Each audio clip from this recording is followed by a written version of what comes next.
সেহরির জন্য মজার একটা মাছ বোনা। সারাদিন মা মেয়ে রোজা রেখে কীভাবে সংসারের কাজগুলো সামলায় সেটাই শেয়ার করবো আপনাদের সাথে। হ্যালো এভরিওয়ান, আসসালামু আলাইকুম। কেমন আছেন সবাই? আশা করে ভালো আছেন। চলে আসলাম নতুন একটা ভিডিও নিয়ে। ভিডিওটি বিকাল থেকে শুরু করলাম, যেহেতু রান্নাবান্না বিকেলবেলা, সেই জন্য। তো এই তো আমার মেয়ে সব কিছু রেডি করে দিচ্ছে। এখানে পেঁয়াজের জন্য ডাল বেটে দিচ্ছে, আর রান্নার জন্য মাছ বোনা করবো, আর লাউ দিয়ে ফাঙ্গাস মাছ রান্না করব। তো আমি মাছ বোনাটাই আপনাদের সাথে শেয়ার করব। লাউ ফাঙ্গাস মাছের রেসিপি অনেকে দিয়েছি, আর হবে না। তো আপনারা মানে ভিডিওটি ধৈর্য সহকারে দেখতে থাকেন। তো আমার যদি ভিডিওটি ভালো লেগে থাকে লাইক কমেন্ট শেয়ার করে দিবেন, আর আমার চ্যানেলে নতুন হয়ে থাকলে চ্যানেলটি সাবস্ক্রাইব করে দিবেন। তো রুই মাছ বোনাটা কিন্তু করার মতো করলে নর্মালভাবে এত মজা হয়। তো আমি এখানে হলুদ লবণ দিয়ে মাছটা ভাজি করে রেখে দিয়েছি। ইফতারে সব কিছু আমার কমপ্লিট হয়ে গেছে, এখন শুধু বিকালে রান্নাটাই করে ফেলবো। রাতে করতে গেলে অনেক ঝামেলা হয়ে যায়। তো আপনারা এইভাবে করে রাখতে পারেন, বিকালে তরকারিগুলো রান্না করে রেখে দিলে রাতে শুধু ভাত রান্না করলে হয়ে যায়।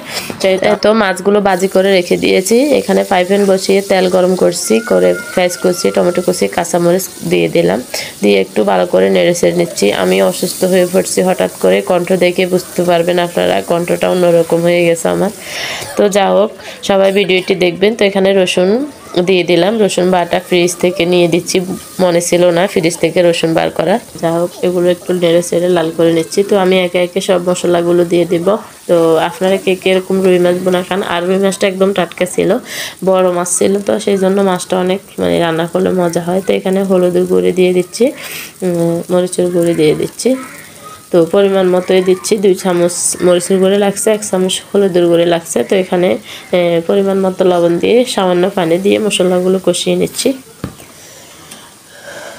কষিয়ে নিয়ে ভালো করে, তো এখানে জিরের গুঁড়ি দিতে ভুলে গেছি, সেটাও দিয়ে দিলাম। তো মশলাগুলো কষানো হয়ে গেছে, এখন মাছগুলো দিয়ে দেব। মাছগুলো দিয়ে সুন্দর করে কষিয়ে নেব।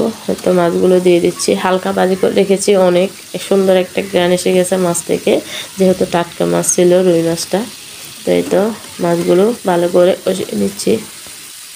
তো মাছগুলো কষিয়ে নেওয়ার পর এখানে আমি পরিমাণ মতো পানি দিয়ে দেব। পরিমাণ মতো পানি দিয়ে দিচ্ছি, অল্প করে, যেহেতু মাছগুলো ভালো করে আবার কষিয়ে নেওয়া যায়। তো এই পানিগুলোর ভিতরে আমি মাছগুলো রেখে অনেকক্ষণ কষিয়ে নেব। যত কষিয়ে মাছ রান্না করবেন, মাছটা মানে মজাই লাগবে, অন্যরকম খেতে। আর সেহরির সময় তো এত কিছু খেতেও ইচ্ছে করে না।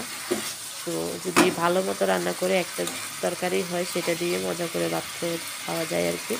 তো আমি আজকে মাছ রান্না করছি, কালকে মানে রান্না করবো যে মশার ডাল আলু ভর্তা, এটা মনে হয় আর বেশি খাওয়া যাবে আর কি।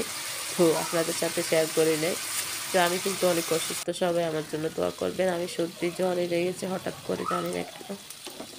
তো যা হোক, মাছ কষানো হয়ে গেছে, এখানে টমেটো কুচি দিয়ে পরিমাণ মতো পানি দিয়ে দিচ্ছি। আর মাছের পিসগুলো একটু বড় বড় ছিল, সেই জন্য আমি একটু পানি দিয়ে মাছগুলো কষাইছিলাম। আপনারা যদি মাছ একদম একটু ছোট থাকে, তো একবারে মানে কষিয়ে রান্না করতে পারেন। তো আমি ভালো করে কষিয়ে এখানে টমেটো কুচি পানি দিয়ে ভালো করে রান্না করে নেব, ঢাকনা দিয়ে ঢেকে। তো আপনারা কে কে পছন্দ করেন টমেটো দিয়ে রুই মাছ বোনা, কমেন্টে জানিয়ে যাবেন। তো আমার ভিডিওটি কেমন লাগে সেটাও জানিয়ে যাবেন। আপনারা যদি আমার পাশে থাকবেন, আমি কিছুই করতে পারবো জীবনে। বাবা মার জন্য, বাবা মার স্বপ্নগুলো পূরণ করতে চাই। সবাই আমার জন্য দোয়া করবেন আর আমার পাশে থাকবেন। তো এখানে আমি প্রতিদিন বেগুনি বানাইতাম। তো বেগুনির জন্য যে বেগুনটা কেটে ছোট সাইজটা থাকতো, তো সেটা আমি তরকারির সাথে দিয়ে দিয়েছি। বেগুনি কিন্তু অনেক মজা লাগছে বেগুনগুলো খেতে। মাছ বোনা তো সাথে বেগুন ছিল, এত মজা হয়েছে, বেগুনগুলো খেতে মজা লাগছে মজার থেকে। তো আপনারা কি বেগুন পছন্দ করেন? আমি তো বেগুনের ভর্তা খাই, আর বেগুন শুটকি দিয়ে রান্না মাছের সাথে এরকম 1 পিস 2 পিস দিয়ে দিলে হয়ে যায়। তো রান্নাটা আমার লাস্ট পর্যায়ে চলে এসেছে। তো দেখতে দেখতে আপনাদের সাথে সময়টা কেটে যাচ্ছে। তো যা হোক, কালকে ভিডিও দিতে পারি নাই, আমি অনেক ব্যস্ত ছিলাম। কালকে যেহেতু শুক্রবার ছিল, এই ভিডিওটা বৃহস্পতিবার করে রেখেছি শুক্রবারের জন্য। তো কালকে তো ব্যস্ত ছিলাম, ছেলে অসুস্থ, আমিও অসুস্থ, সেজন্য ভিডিও এডিটিংও করি নাই, শেয়ারও করি নাই। যা হোক, আপনারা আমার পাশে থাকবেন সবাই, এটাই চাই আপনাদের কাছে। আর কিছু চাওয়ার নাই, যদি আপনারা আমার পাশে থাকেন তাহলে আমি কিছু করতে পারবো। তো এখানে ধনেপাতা দিয়ে রেডি করে নিচ্ছি। তো আজকের ভিডিওটি কেমন হয়েছে সবাই কমেন্টে বলে যাবেন। আর ভালো থাকবেন, সুস্থ থাকবেন। আল্লাহ হাফেজ, আসসালামু আলাইকুম। তো রান্নাটা কেমন হয়েছে দেখেন, অনেক সুন্দর কালার এসেছে কিন্তু। যাই হোক।